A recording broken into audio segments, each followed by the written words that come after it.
আসসালামু আলাইকুম। আমি পলি। আমি আপনাদের একটি গল্প পড়ে শোনাচ্ছি। গল্পের নাম জান্নাহ। লিখেছেন তাজরিয়ান খান তানবী। পর্ব সংখ্যা 1 থেকে 3 পর্যন্ত সবগুলো পর্ব একসাথে পড়ে শোনাচ্ছি। মানুষের মাংসের বিরিয়ানি খেয়েছিস কখনো? রাফাতের এমন প্রশ্নে হকচকিয়ে ওঠে ইশাক। মুখে ভয়ের ছাপ এঁকে ভীত চোখে তাকায় রাফাতের দিকে। বাড়ি চলছে ইন্ডিয়ান ক্লাসিক গান। চারদিকে ঝিলিমিলে আলো। কেউ কেউ পানে ব্যস্ত, তো কেউ গানে, আর কেউ বা পৃথিবীর সবচাইতে নিখুঁত নেশায় বুধ, মানে নারীতে। নিজেকে নিয়ে ব্যস্ত সবাই, অন্যের কথা শোনার বা জানার আগ্রহ কারণেই। ঝলঝলে চোখে তাকিয়ে বাঁকা হাসে রাফাত। ঘাড় নিচু করে চাপা গলায় বলল, হিউম্যান ফ্লাশ মিষ্টি মিষ্টি হয় জানিস, যেমনটা জীবন্ত নারী দেহের স্বাদ হয়। কথা শেষ করেই শব্দ করে হেসে ওঠে রাফাত। ভীত সম্ভ্রান্ত ইশাক আজ প্রথম রাফাতের সাথে বাড়ি এসেছে, কিন্তু এখনো কিছু ছুঁয়ে দেখেনি। কিন্তু এর মাঝেই 2 প্যাক ওয়াইন গিলা হয়ে গেছে রাফাতের। আর তার এই অস্বাভাবিক কথায় আরও আটকে ওঠে ইশাক। ব্যগ্র হয়ে বলল, নেশা চড়েছে তোর মাথায়? চল এখান থেকে, কি সব আবোল তাবোল বলছিস? রাফাত নেশার্ত কণ্ঠে বলল, সত্যি বলছি। আজকের ব্রেকিং নিউজ দেখিসনি? আজও একটা লাশ পাওয়া গেছে, প্রায় 10-এর অধিক টুকরো হয়েছে, আর এবারও মেয়ের লাশ। ঈশা ঘন ঘন শ্বাস নিতে থাকে। গত 5 মাসে তাদের এলাকায় 2টো খণ্ডিত লাশ পাওয়া যায়, দুটোই মেয়েদের লাশ। পুলিশের তৎপরতা বেড়েছে 3 গুণ হারে, তবুও কোনো কাজ হচ্ছে না। ইশাকদের ঠিক পেছনের টেবিলে কালো হুডিতে বসে আছে কেউ। লাশের কথা শুনতেই আর বৃদ্ধাঙ্গুলে কম্পন শুরু হয়। চোখ হয়ে ওঠে জ্বলন্ত দাবানল।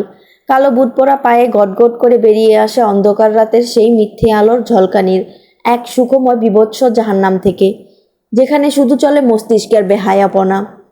ঘড়ির কাঁটা চলছে। আকাশে উঠেছে কুসুম রঙের চাঁদ। কাঁঠাল গাছটার পাতার ফাঁক দিয়ে সে চাঁদের আলো গলে পড়ছে জানালার গ্রিল ভেদ করে। ক্ষণে ক্ষণে হালকা নাতিশীতোষ্ণ বাতাসে উঠছে পর্দা। বেশি আসছে এক অদ্ভুত আওয়াজ, নৈশব্দ। রাতের বুক চিরে সেই শব্দ বাতাসে আলোড়ন সৃষ্টি করছে। চাঁদের আলোয় আর কিছু স্পষ্ট না হলেও বিছানায় শুয়ে থাকা অবর্ণনীয় সৌন্দর্যের অধিকারিণী মেয়েটির উন্মুক্ত উদর স্পষ্টত। এলোমেলো হয়ে বিছানায় শুয়ে আছে সে। তার মেদহীন ফর্সা উদরে চাদরের আলো যেন খেলছে। ছড়ানো চুলগুলো মুখের অনেকাংশ ঢেকে রেখেছে। চকিতে কানের মধ্যে ডোরবেলের আওয়াজ আসতেই ঝট করে উঠে বসে সে। একটু ধাতস্থ হয়ে নিমিজিমি 2 চোখের পাতা প্রশস্ত করে আরেকবার সেই আওয়াজ শোনার চেষ্টা করে। আবারও কানে ডোরবেলের আওয়াজ আসতেই ব্যস্ত হয়ে পা বাড়ায় রুমের বাইরে। দরজা খুলতেই চোখ দুটো গভীর চোখ তার দিকে তাকিয়ে আছে। নিঃশব্দে নিঃশ্বাস ফেলে জান্নাহ।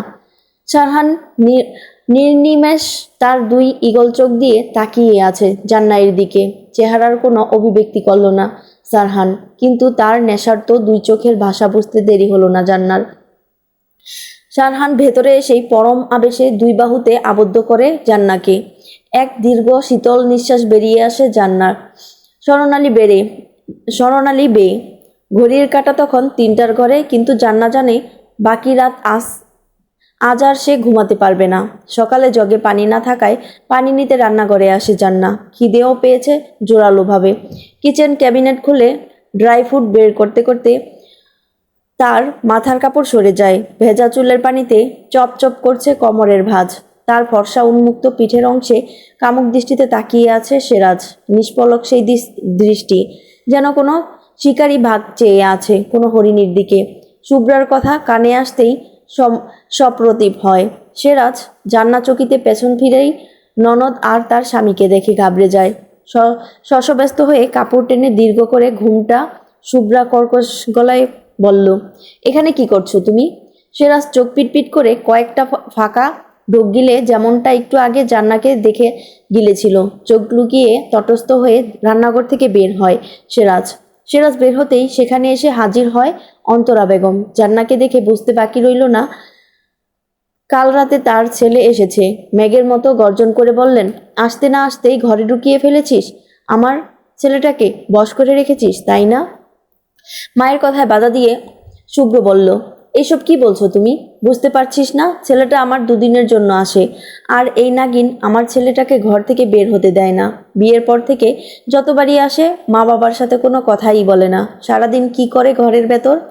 শুভ্রা বিরক্তি নিয়ে বলল, উফ মা, চুপ করবে তুমি? শারহান উঠে যাবে। জান্নাত তুই ঘরে যা। জান্নাত নিঃশব্দে মাথা হেলায়। ঘরে এসে শারহানের পায়ের কাছে বসে ফুপিয়ে ফুপিয়ে কাঁদতে থাকে।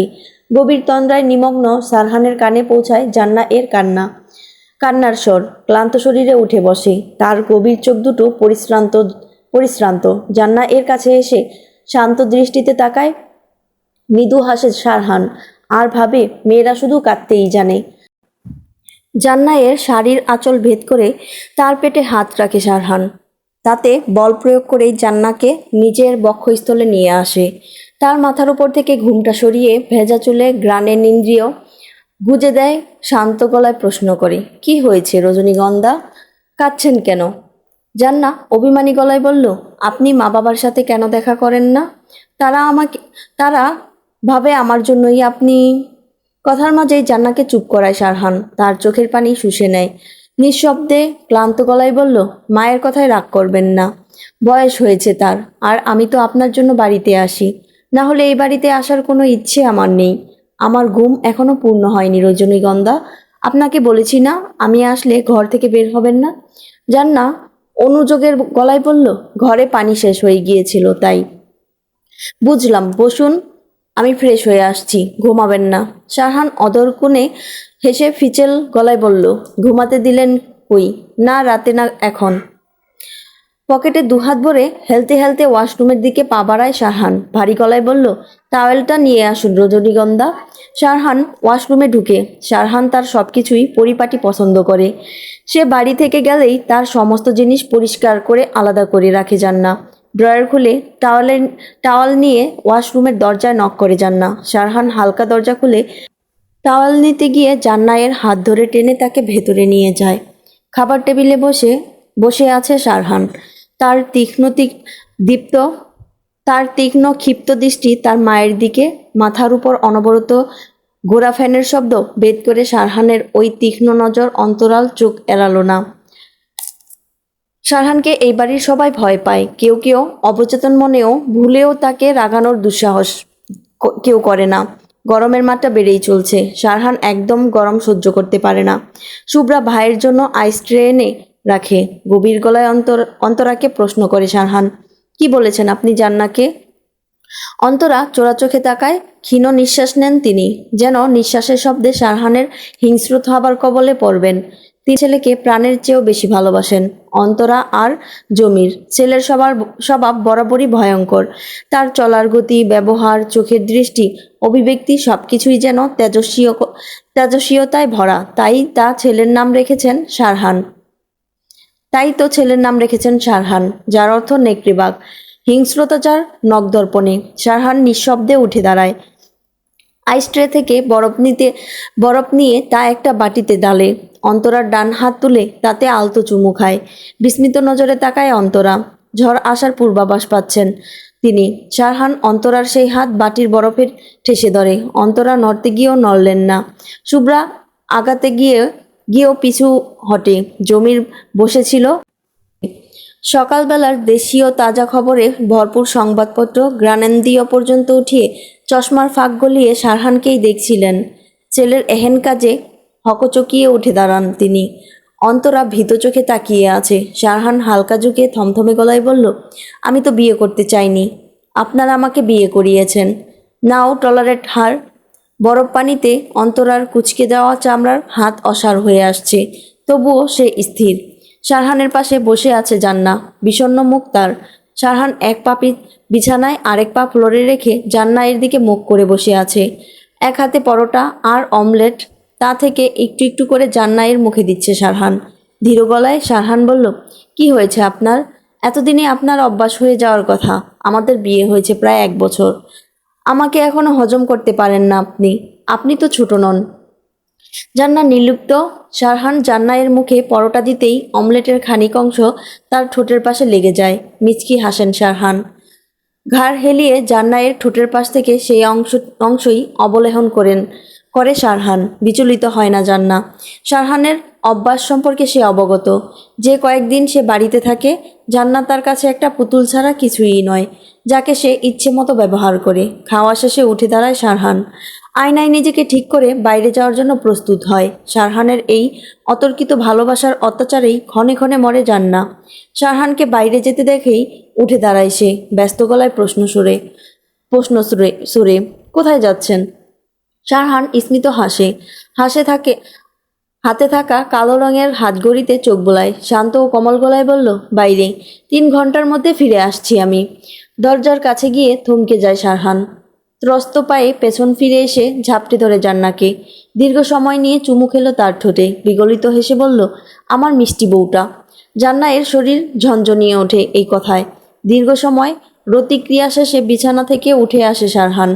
ফ্রেশ হয়ে নিজের অ্যাশ কালারের শার্ট গায়ে জড়ায়। বিছানায় এলোমেলো হয়ে বসে আছে ম্যাগনেলিয়া। তার বুকের কাপড় বিছানায় পড়ে আছে।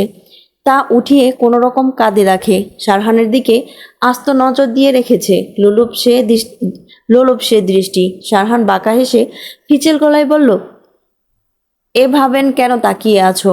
2 ঘন্টাও কি মন ভরেনি? ম্যাগনেলিয়াও ঘুমট গলায় প্রশ্ন করল, কাল রাতে এসেছো? শারহান বিক্ষিপ্ত চোখে তাকায়। ম্যাগনেলিয়া গম্ভীর মুখে বলল, এতদিন কোথায় ছিলে? শারহান চোখের কোণ ক্ষীণ করে তাকায়। কাউকে উত্তর দেওয়ার অভ্যাস শারহানের নেই। তার নির্লিপ্ততায় ফের প্রশ্ন করে ম্যাগনেলিয়া, এজন্যই তোমার বউ আর আজ স্কুলে আসেনি? শারহান নাকের ডগা ফুলায়। অশান্ত তার চাহনি। উঠে দাঁড়ায় ম্যাগনেলিয়া। ক্ষীণ গলায় বলল, কি পেয়েছো ওই মেয়ের মধ্যে যে এখনো ওকে ছাড়ছো না? শারহান শান্ত গলায় বলল, she is my red wine. She is my obsession. I am addicted to it. গনগনে গলায় ম্যাগনেলিয়া বলল, তাহলে আমি? অদর ছড়িয়ে ক্ষিপ্র হাসে শারহান। তার চোখের দৃষ্টিতে যেন শ্বাস আটকে আসছে ম্যাগনেলিয়ার। ভয়ঙ্কর সেই চাহনি উপেক্ষা করতে পারে না সে। ধুমধুম করতে থাকে তার বুক। অতি স্বাভাবিক কণ্ঠে শারহান বলল, কিট। কিট কাচের জারে থাকুক আর নর্দমায়, কিট তো কিটই হয়, তা কখনো প্রজাপতি হয় না। ফুঁসলে ওঠে ম্যাগনেলিয়া বলল, শারহান, শীষ। No sound. আমার বইয়ের সাথে নিজের তুলনা করবে না। এমন কি আছে ওই ষোড়শীর কাছে? তুমি তো বেশি দিন কোথাও টিকতে পারো না। তাহলে 1 বছর ধরে কি করে ওর সাথে আছো? ঠোঁটের কোণ বাঁকায় শারহান। চোখে এক অদ্ভুত উজ্জ্বলতা। রহস্য গলায় বলল, জান্না, সে এডিকশন আমার। যতদিন তার শ্বাস ততদিন তার বাস। আমার ভালোবাসাই তার সর্বনাশ। Got it? ফুসফুস করতে থাকে ম্যাগনেলিয়া। শারহান একটানে ম্যাগনেলিয়াকে নিজের কাছে নিয়ে নেয়।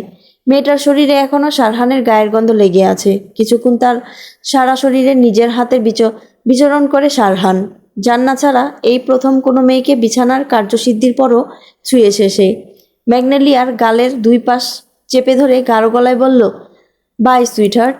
শারহান যেতেই পাগলের মতো আচরণ শুরু করে ম্যাগনেলিয়া। সে কিছুতেই চাইছিল না শারহান তাকে ছেড়ে চলে যাক। আয়নার সামনে গিয়ে বুকের উপর থেকে শাড়ির আঁচলটা ফেলে নিজেকে খুঁটিয়ে খুঁটিয়ে দেখে সে। রাগে তার শরীরের প্রতিটি লোমকূপ জ্বলে যাচ্ছে। কিসের কমতি তার মাঝে? কেন শারহানকে বশ করতে পারে না সে? গত 3 মাস ধরে শারহান বিছানার সঙ্গী ম্যাগনেলিয়া। একটা চার্চে পরিচয় হয় শারহানের সাথে তার। প্রথম দেখায় গোড় লেগে যায় শারহানের ব্যবহারে। নেশার তো 2 নয়ন, আর শরীর যেন কিছুতেই মানছে না। ম্যাগনেলিয়ার বিয়ে হয়েছিল। স্বামীর সাথে বনিবনা না হওয়ায় 6 মাসের মাথায় ডিভোর্স হয়। শারহানের সাথে কাটানো মুহূর্তগুলো সে ভুলতে পারে না। যতক্ষণ তার সাথে থাকে যেন স্বর্গীয় সুখে সে ভাসতে থাকে। নিজের স্বামীর কাছেও এতটা সুখ সে কখনো পায়নি। শারহানের ভাগ সে কাউকে দিতে চায় না, নিজের করে চায় তাকে। কিন্তু জান্না, এই মেয়েটা কি জাদু করছে শারহানকে? সে ভেবে পায় না। রোজকার মতো আজ শারহান ছিল না। এত কম সময় কখনো শারহান তার সাথে অতিবাহিত করেনি। কিন্তু আজ ঘরের সবকিছু এলোমেলো করে সেখানেই বসে পড়ে ম্যাগনেলিয়া। তার পিপাসার্ত দেহপিঞ্জর এখনো শারহানকে পান করার জন্য আকুলি বিকুলি করছে। পুরো একটা রাত কেন সে শারহানকে পায় না? এই ঘণ্টাখানিকের সময় তার কাছে কিছুই নয়। শারহানকে তার পুরোদমে চাই, পুরো। শারহানের গায়ের সাথে লেপ্টে আছে জান্না। দুপুরের দিবাকর হেলতে শুরু করেছে। ঝলমলে রোদ ধীরে ধীরে নিষ্প্রভ হচ্ছে। জানালা দিয়ে যেটুকু রোদ ভেতরে আসতো তা এখন আর আসছে না। সূর্যের হেলে পড়ায় তার দীপ্ততাপ পথ বদলাচ্ছে। একটু পর পর উষ্ণ বাতাসে পটপট করে উঠছে জানালার পর্দা। জানালার সাথেই কাঁঠাল গাছ। গ্রামের প্রায় প্রতিটা বাড়িতে কাঁঠাল, নারিকেল, সুপারি আরও নানা ধরনের গাছ থাকেই। শারহানদের বাড়িটি পুরোপুরি গ্রামীণ নয়, জেলা শহরে, তাই তার আশেপাশে আধুনিকতার ছোঁয়াও বিদ্যমান। কাঁঠাল গাছের গোল গোল পাতার ফাঁকে বসে আছে দুটো পাখি। শারহান নির্নিমেষ সেদিকে তাকিয়ে আছে। নিজের শরীরে অপ্রত্যাশিত স্পর্শ একদম চক্ষুশূল। শারহানের ঘনিষ্ঠ মুহূর্তেও তার শরীরে হাত দিতে ভয় পায় জান্না, তাই যখন সে সুযোগ পায় তা লুফে নেয় সে। শারহানের গলার কাছে মুখ নিয়ে রেখেছে জান্না। তার শরীরের চন্দন আর গোলাপের মিশ্রিত নিঃশ্বাসের গন্ধে পাগল হয়ে যায় জান্না। আলতো করে নিজের হাত রাখে শারহানের বুকের উপর। অনুরক্তির স্বরে বলে, আপনি কি আজ চলে যাবেন? শারহান জানালার বাইরে নজর রেখেই বলল, আমি চলে গেলে আপনি খুশি হবেন? এভাবে কেন বলছেন? শারহানের যেই হাতের উপর জান্না তার মাথা রেখেছে, তার পাঞ্জা জান্না এর কোমরে। স্বাভাবিক অভিব্যক্তির শারহান তার পেশিবহুল হাতের থাবা কঠিন করতে থাকে। এতে করে জান্না এর নরম শরীরে তার নখ গেঁথে যেতে থাকে। ঈষৎ কুকিয়ে ওঠে জান্না। এক ঝটকায় জান্নাকে নিচে ফেলে তার উপর সম্পূর্ণ ভর ছেড়ে দেয় শারহান। শারহানের চোখের ভয়ঙ্কর চাহনিতে জান্না এর বুঝতে বাকি রইল না তার সাথে কি হতে চলেছে। এক ভয়ঙ্কর সুখময় যন্ত্রণা। আপনাকে আম্মা কিছু বলেছে? শারহান তার ভেজা চুল মোছায় ব্যস্ত। জান্না অদ্ভুতভাবে তাকিয়ে আছে। লোকটার এই বুকে কি আছে জান্না জানে না। এত যন্ত্রণায়ও কি করে সুখ খুঁজে পায়। শারহানের স্পর্শে ক্ষণে ক্ষণে যেন নিজেকে হারায় জান্না। লোকটার ওই চাহনিতেই প্রথম দেখায় নিজেকে সঁপেছে সে। এক অবিশ্বাস্য, অপ্রতিরোধ্য, অগ্রাহ্যপূর্ণ চোখের দীপ্ততা। যেন ওই চোখেই জান্না তার সর্বনাশ দেখেছে। ওই ফর্সা সুদীর্ঘ বক্ষদেশে নিজের কবর খুঁড়ে রেখেছে। শারহানের ওই নিঃশ্বাসেই যেন নিজের প্রাণবায়ু মিশিয়েছে সে। জান্না এর কথায় প্রত্যুত্তর করে শারহান, কোন বিষয়ে? জান্না ছোট দম ফেলে ইতস্ত বোধ করে সে লজ্জা মিশ্রিত গলায় বলল, আম্মা বাচ্চার কথা বলেছে। অট্টহাসিতে ফেটে পড়ে শারহান। হেসে হেসে বলল, কি বলেছে বাচ্চা? জান্না নিঃশব্দে নিঃশ্বাস ফেলে। তার চোখে মুখে আতঙ্ক। জান্না এর সামনে দাঁড়িয়ে ট্রাউজারের দুই হাত গুজে শক্ত হয়ে দাঁড়ায় শারহান। গভীর গলায় প্রশ্ন ছড়ে, বয়স কত আপনার? জান্না একটু সময় নিয়ে মিয়ে গলায় বলল, 16। বাঁকা হাসে শারহান। শক্ত গলায় বলল, নো, 15+। আরও 4 মাস বাকি 16 হতে। জান্না কোনো প্রতিক্রিয়া করল না। সে চুপচাপ রইল। শারহান তার পাশে বসে ফিচেল হেসে বলল, আপনি তো বাচ্চা। এ বয়সের মেয়েরা কি মা হয়? প্রেমিকা হয়। কিন্তু আপনি তো বউ হয়ে গেলেন রজনীগন্ধা। তাচ্ছিল্যপূর্ণ হাসে জান্না। বাচ্চা? আসলেই এই বাচ্চাকেই বিয়ের প্রথম রাত থেকেই তার স্বামীর পৈশাচিক খিদে মেটাতে হয়েছে। তখন কি সে বড় ছিল? বিছানায় সোজা মাথা রেখে শারহান গভীর গলায় জিজ্ঞেস করল, আপনার পড়ালেখার কি খবর? শারহান জান্নার পড়ালেখায় সদা তৎপর। এখানে না থাকলেও সবসময় তার পড়াশোনার খবর রাখে। জান্না মৃদু গলায় বলল, ভালো। কি হতে চান ভবিষ্যতে? ডক্টর। ডক্টর? হা হা করে হেসে ওঠে শারহান। জান্না অবাক হয়। শারহান কখনো তাকে এই প্রশ্ন করেনি। ভীত গলায় জান্না বলল, হাসছেন যে? শারহান বাঁকা হেসে হেয়ালি গলায় বলল, যে মেয়ে রক্ত দেখে কেঁদে বুক বাসায় সে হবে ডক্টর? জান্না সলজ্জ চোখ দুটো অনবরত করে। সে জানে শারহান কেন এই কথা বলেছে। বিয়ের প্রথম রাতে ব্লিডিং দেখে সেই রাতে বাকিটা সময় শুধু কেঁদেছে জান্না। শারহান এখনও মাঝে মাঝে সেই কথা বলে তাকে খেপায়। প্রথম সবকিছু অসহ্যকর লাগতো। ধীরে ধীরে শারহানের অভ্যাসে পরিণত হয়েছে জান্না। এখন যন্ত্রণার চেয়ে সুখটা অনুভূত হয় বেশি তার। শারহানকে কাছে পাবার তীব্র বাসনা তার মনে সদা জাগ্রত। অবশ্য সবসময় না হলে যেটুকু সময় শারহান জান্নার কাছে থাকে তাকে নিরাশ করে না। শারহানের ভালোবাসায় তৃপ্ত জান্না। খাওয়া টেবিলে শারহান তার দিকেই সকলের উৎসুক নীরব দৃষ্টি। শারহানের সেদিকে ভ্রুক্ষেপ নেই। নিজেকে সে অনেকটা জঙ্গলের রাজা ভাবে। সবার দিকে তাকিয়ে চাপা স্বরে দ্বিধান্বিত হয়ে শুভ্রা বলল, তোকে একটা বলবো। শারহান অস্পষ্ট কণ্ঠে বলল, বলো। শুভ্রা ঢুক গিলে জড়ানো গলায় বলল, বলছিলাম যে এইবার না হয় জান্নাকে সাথে নিয়ে যা। বিদ্রুপপূর্ণভাবে অদর বাঁকায় শারহান। ভ্রু কুঞ্চি করে সহজ গলায় বলল, কি? ফাঁকা ঢুক গিলে শুভ্রা মিয়ে গলায় বলল, ও তো সারাদিন একাই থাকে, আর তুইও, তাই বলছিলাম। শারহান ফোঁস করে বলল, তুমি নিশ্চয় জানো আমি কি কাজ করি। আমি তো ফ্ল্যাটে তেমন থাকিই না, রাতে ফিরি। এমনও হয় 3-4 দিন ফ্ল্যাটের চৌকাঠও মারাই না। সেখানে জান্নাকে নিয়ে কি করব আমি?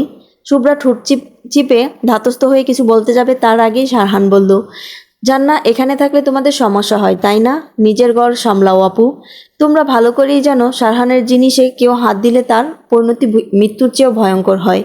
জান্না এখানেই থাকবে, এই বাড়িতেই। হনহন করে উঠে যায় শারহান। শুভ্রার সংক্ষুব্ধ দৃষ্টি সিরাজের দিকে। অন্তরা কিছুটা আঁচ করতে পারলেও মুখ খুললেন না, জমির নিরুপায়। মোবাইলে কিছু একটা নিয়ে ব্যস্ত শারহান। তার পাশেই বসে আছে জান্না, হাতে তার কেমিস্ট্রি বই।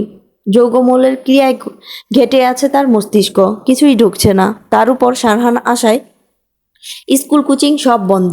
আচমকাই নিজের ঘাড়ে আর্দ্র ছোঁয়া অনুভব করে জান্না। শারহান লোকটা একটা মিনিটও শান্তিতে বসতে দেয় না। একটা কলাপাতা রঙের শাড়ি পরেছে জান্না। আবেগী গলায় শান ডেকে ওঠে, রজনীগন্ধা? জান্না অস্পষ্টভাবে জবাব দেয়, আমার রজনীগন্ধা। শুকিয়ে কেন যাচ্ছে? জান্না ভরার চোখে তাকায়। মোহনীয় গলায় শারহান বলল, জানেন বাসি ফুল আমরা কি করি? ফেলে দেই। আমার রজনীগন্ধাকে ছাড়া তো আমি থাকতে পারবো না। নিজের যত্ন কেন নেন না আপনি?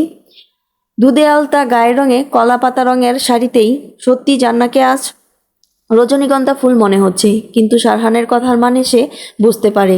তার এই সৌন্দর্যই তো শারহানকে তার কাছে টেনে আনে। কিন্তু এই সৌন্দর্য যখন শেষ হয়ে যাবে তখন বাসি রজনীগন্ধার মতো তাকেও ফেলে দেওয়া হবে। ভাবতেই বুক ভার হয়ে আসে জান্নায়ের। এই মানুষটার সাথে থাকার জন্য এত কথা, মার খেয়েও এ বাড়িতে পড়ে আছে। এই বয়সেই স্বামীকে খুশি রাখার কঠিন কাজ করেছে, এত কষ্ট সহ্য করেছে। কিন্তু শারহান এসব কি বলছে?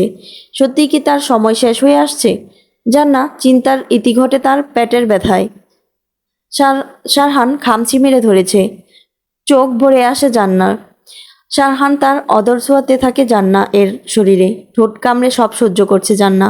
ক্ষণে ক্ষণে ব্যথায় ঈষৎ কাঁপুনি দিয়ে ওঠে তার দেহ পিঞ্জর। গাঢ় গলায় শারহান বলল, সাথে কেন গিয়েছিলেন আপনি? নিজের গালে নিজের চড় মারতে ইচ্ছে হলো জান্নায়ের। এখন বুঝতে পারছে শারহান এমন কেন করছে। ধরা গলায় বলল, বিশ্বাস করুন আমি জাবিনকে দেখিনি, সত্যি বলছি। আমি কখন বললাম আপনি মিথ্যা বলছেন? আমি তো আগেই বলছি আমি ছাড়াও এ বাড়িতে আরও 3জন পুরুষ আছে, তাদেরও যৌন পিপাসা আছে। তাই আমি আমার রজনীগন্ধাকে সাবধানে থাকতে বলেছি।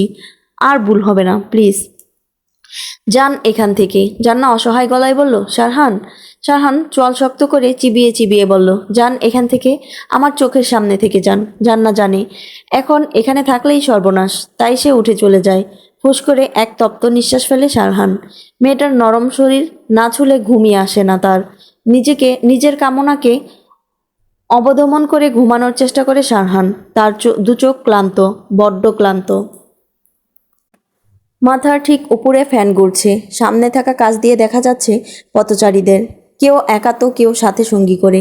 শারহানের অক্ষি নিবদ্ধ সেদিকে। একটা ছেলে আর একটা মেয়ে পাশাপাশি বসে আছে ফুটপাতে। শহরাঞ্চলে এমনটা অহরহ হলেও মফম বলে অনেকটা দৃষ্টিকটুতা। শারহান বাঁকা হাসে। তার সামনে স্থির হয়ে বসে আছে জাবিন। ভীত দৃষ্টি তার, শ্রান্ত তার দেহ। শারহান তার দিকে তাকিয়ে মৃদু গলায় বলল, কেমন আছিস? ঠান্ডা গলায় প্রত্যুত্তর করে জাবিন, ভালো। শারহান গলার স্বর একটু তীক্ষ্ণ করে বলল, পার্কে কি করছিলি তুই? ফাঁকা ঢোক গিলে যাবিন, কিন্তু কোনো কথা বলল না। চোরা চোখে এদিক ওদিক তাকায়। কঠিন গলায় শারহান বলল, কোল্ড ড্রিঙ্কস? জাবিন নিঃশব্দে মাথা হেলায়। শারহান ওয়েটারকে বলে 2টো কোল্ড ড্রিঙ্কস আর 2টো পাস্তার অর্ডার করে। যতক্ষণ ওয়েটার আসলো ততক্ষণ জাবিন নিচের দিকে তার দৃষ্টি নত করে রাখলো। জাবিনের বুকের ভেতর খা খা রোদ্দুরে যেন তৃষ্ণায় ফেটে যাচ্ছে। শরীরের শিরা উপশিরা যেন রক্তপ্রবাহ থামিয়ে দিচ্ছে। স্মরণালী কাঁপছে মৃদু ছন্দে, কিন্তু আওয়াজ নিঃসরিত হচ্ছে না। সামনে রাখা কোল্ড ড্রিঙ্কস বেয়ে শীতল জল গড়িয়ে পড়ছে। শারহানদের টেবিলে একটা এক্সট্রা বাটি আছে। শারহান শক্ত গলায় জাবিনকে বলল, তোর মোবাইলটা দে। জাবিন থতমত খেয়ে যায়। ঘন ঘন নিঃশ্বাস ফেলে সামনে তাকায়। আকস্মিক শারহানের উচ্চ আওয়াজে কেঁপে ওঠে জাবিন। মোবাইল দে বলছি। নিজের পকেট থেকে কম্পিত হাতে মোবাইল বের করে জাবিন। অনেকটা অস্বস্তি, দ্বিধা, ক্রোধ আর ঘৃণা নিয়ে শারহানের হাতে মোবাইলটা দেয় জাবিন। তা হাতে নিয়ে সরু চোখে তার দিকে তাকায় শারহান। টেবিলের উপর মোবাইলটা রেখে দুটো কোল্ড ড্রিঙ্কস দুই হাতে নিয়ে বাটির মধ্যে ঢালে। টেবিলে রাখা মোবাইলটা সেই বাটির মধ্যে চুবিয়ে দেয়। হতভম্ব হয়ে যায় জাবিন। তার মনে হলো কেউ তার কলিজা কেটে গরম পানিতে ছেড়ে দিয়েছে। দাঁত কিরমির করে এক হিংস্র চোখে তাকায় শারহানের দিকে, কিন্তু মুখে একটা শব্দও করল না। পাস্তার প্লেট থেকে ফ্রক নিয়ে বাটির মধ্যে ঘোরাতে থাকে। সেদিকে নির্বিশেষ তাকিয়ে আছে জাবিন। একটু শান্ত হয়ে চেয়ারে হেলান দিয়ে বসে শারহান। থমথমে গলায় বলল, জান্নাকে মামি কেন ডাকিস না তুই? ফুসফুস করছে জাবিন, যেন জ্বলন্ত উনুন তার মাথায় জ্বালানো হয়েছে। দাঁতে দাঁত চেপে শারহান আবার প্রশ্ন করে, জান্নাকে মামি কেন ডাকিস না তুই? শক্ত ও ধীর গলায় জাবিন বলল, ডাকবো। যা এখান থেকে, আজকের পর তোর মোবাইল ব্যবহার করা বন্ধ। যদি আমি আর কোনোদিন তোকে কোচিং ফাঁকি দিয়ে অন্য কোথাও যেতে দেখেছি, তাহলে সারা জীবনের জন্য তোর পড়ালেখা বন্ধ। ওঠ এখান থেকে। শারহানের ধমকে দ্রুত সেখান থেকে উঠে যায় জাবিন। জাবিন শুভ্রার ছেলে, বয়সে সে জান্না থেকে বড়। বিয়ের এতদিন পরেও জান্নাকে জাবিন কখনো মামি বলে সম্বোধন করেনি। জান্না এর সাথে এছাড়াও আরও একটা সম্পর্ক আছে তার, যা এই বাড়িতে জান্না আসার আগে ছিল। জান্না ছাদে কাপড় মেলতে গেলে জাবিন তখন বাড়ির ভেতরে আসছিল। জান্নাকে ওই অবস্থায় দেখে নিজেকে সামলাতে পারেনি জাবিন, তাই তার কয়েকটা ছবি তোলে। শারহানের দৃষ্টি জান্না এর সর্বত্র। মোবাইলের রিংটোন বেজে ওঠে। শারহানের একরাশ ক্ষোভ আর বিরক্তি নিয়ে রিসিভ করে। সংক্ষুব্ধ গলায় বলল, এতবার কল কেন করেছিস? ম্যাগনোলিয়া ধীর গলায় বলল, আমি তোমার জন্য সেই কখন থেকে অপেক্ষা করছি শারহান। শারহান চোয়াল শক্ত করে ক্ষিপ্ত গলায় বলল, এত জ্বালা কেন তোর শরীরে? সহ্য না হলে প্যাথিড্রিন নে। আর একবার যদি কল করেছিস তো সারা জীবনের মতো আমার চেহারা ভুলে যাবি। লাইন কেটে দেয় শারহান। তার দুই চোখ দিয়ে অগ্নিনালা বের হচ্ছে। ছেলের গালে ঠাস করে এক চর বসায় শুভ্রা। জাবিন বিক্ষিপ্ত গলায় বলল, তোমার ওই ভাই জান্নাকে একদিন মেরেই ফেলবে। শুভ্রা ছেলের গালে সজোরে আরেকটা চর মেরে বলল, ভাই কিসের, মামা বল। ওই শারহানকে আমি কোনোদিনও মামা বলবো না। ছোটবেলায় একবার এক্সামে ফেল করেছিল বলে জাবিনকে 3 দিন অন্ধকার ঘরে বন্দি করে রেখেছিল শারহান। সেই থেকে চাপা খুব জন্মেছে শারহানের জন্য জাবিনের মনে। তা আগ্নেয়গিরি লাভার মতো উগড়ে ওঠে যখন জান্নাকে বিয়ে করে এই বাড়িতে আনে শারহান। শুভ্রা খলবলিয়ে বলল, শারহান জানালে কি হবে জানিস? কি হবে? মেরে ফেলবে। এমনিতেও ওই শারহান কাউকে বাঁচতে দিবে না। ওর জন্য তোমাদের ভুগতে হবে, আর জান্নাকেও মরতে হবে। চুপ, একদম চুপ। জান্না মরুক বা বাঁচুক তাতে তোর কি? জাবিন চুপ করে থাকলো। ঘরের দরজায় এক লাথি মেরে বেরিয়ে যায়। শুভ্রা ধপ করে নিচে বসে পড়ে। এই ছেলেকে নিয়ে প্রচণ্ড ভয় হয় তার। এটা কি তিতি সোনা? আম। আর এটা কাঁঠাল। ভেরি গুড আমার সোনা পাখিটা। তিতি শুভ্রার 4 বছরের মেয়ে। এই বাড়িতে যদি কাউকে সবাই বিনা স্বার্থে ভালোবেসে থাকে তাহলে সে হলো তিতি। জান্না যখন এই বাড়িতে আসে তখন তিতিই ছিল তার সারাদিনের সঙ্গী। গুটি কয়েক কাজ ছাড়া আর কোনো কাজ নেই জান্নায়ের। নিজের পড়ালেখা আর তিতিকে নিয়েই কাটে তার দিন। তিতি সোনা, এটা কি বলো তো? নাশপাতি। ইয়ে, আমার তিতি সোনা সব পারে। জান্না তিতির গালে চুমু খায়। তার বিপরীতে তিতিও জান্নায়ের ঠোঁটে চুমু খায়। উচ্ছ্বলিত গলায় বলল, পরিমা, মামা কখন আসবে? জান্নাকে যেদিন প্রথম দেখে তিতি কিছুতেই তার কাছে আসতে চাইছিল না, তাই শারহান একটা পুরো রাত তাদের সাথে রাখে তিতিকে। চাঁদের আলোয় যখন জান্নাকে তিতি দেখে উচ্ছ্বাসিত হয় সে। শারহানকে জিজ্ঞেস করতে সে তিতিকে শিখিয়ে দেয় জান্নাকে পরিমা বলে ডাকতে। জান্না এর বেশ পছন্দ হয় ডাকটা। তিতি যখন তার আদো আদো বলে জান্নাকে পরিমা বলে ডাকে, জান্না এর সত্যিই নিজেকে মা মনে হয়। নরম পায়ে ঘরে ঢুকে শারহান। তাকে দেখেই দৌড়ে এসে জড়িয়ে ধরে তিতি। শারহান বাগ্নির মুখে অধর ছুঁয়ে বলল, কেমন আছে আমার তিতি মামুনি? ভালো। শারহান এক বক্স চকলেট ধরিয়ে দেয় তিতির হাতে। প্রশ্ন করে, তিতি পাখির পড়া কি শেষ? তিতি চটপটে গলায় বলল, তাহলে মামুনির কাছে যাও। আচ্ছা। তিতি যেতেই কাউচে হেলান দিয়ে বসে শারহান। কলারটা পেছনের দিকে সরিয়ে দেয়। চক্ষু মুদন করে থমথমে গলায় বলল, দাঁড়িয়ে আছেন কেন? জান্না নিঃশব্দে তার পাশে এসে বসে। নরম গলায় শারহান বলল, সন্ধ্যায় কিছু খেয়েছেন? জি। কোথায় ছিলেন আপনি? শারহান চোখ খুলে শক্ত দৃষ্টিতে তাকায়। মুহূর্তে জান্নায়ের ঝলমলে মুখটা চুপসে যায়। একটা দীর্ঘশ্বাস ফেলে শারহান বলল, আপনি এত পানসে কেন হয়ে যাচ্ছেন রজনীগন্ধা? জান্না মরিচিকা পড়া লোহার মতো চেয়ে থাকে। শারহান আবার বলল, এখন আর আগের মতো স্বাদ পাই না, শরীরে যত্ন নেন না আপনি। জান্না বড় বড় নিঃশ্বাস ফেলতে থাকে। অসহায় তার দৃষ্টি। স্থির তার দেহপঞ্জির নিঃশ্বাসের গড়পড় পর্দায় ওঠানামা করছে জান্নায়ের বুক। প্রগাঢ় দৃষ্টিতে সেদিকে তাকিয়ে আছে শারহান। ধীরগতিতে শারহান তার হাত জান্নায়ের পেছন দিক থেকে ঘুরিয়ে জান্নায়ের উদরের চেপে ধরে। আরেক হাত দিয়ে জান্নায়ের হাত টেনে তার বুকের উপর শোয়ায় জান্নায়ের অদর পল্লবে দীর্ঘ সময় মত্ত থাকে শারহান।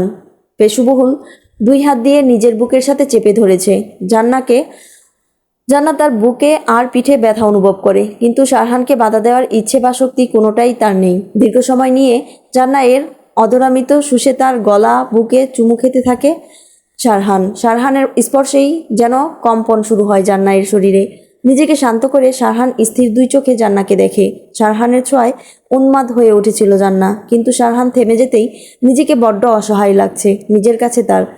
শারহান অদর কোণে বাঁকা হাসে। জান্নায়ের অবস্থা এখন জ্বলন্ত উনুন থেকে লাকড়ি সরিয়ে নেওয়ার মতো। দুই চোখ বুজে মৃদু গলায় শারহান বলল, আমার জন্য ঠান্ডা পানি নিয়ে আসুন রজনীগন্ধা। আপাতত আপনার দেওয়া উত্তাপ পানি দিয়ে শীতল করি। জান্না কোনো কথা বলল না। শাড়িটা ঠিক করে হাঁটা ধরে। জোর গলায় শারহান বলল, রজনীগন্ধা, শাড়িটা ঠিক করুন, বাইরে নেড়ি কুকুর বসে আছে। এই ছিল জান্নায়ের 1 থেকে 3 পর্যন্ত সবগুলো পর্ব একসাথে।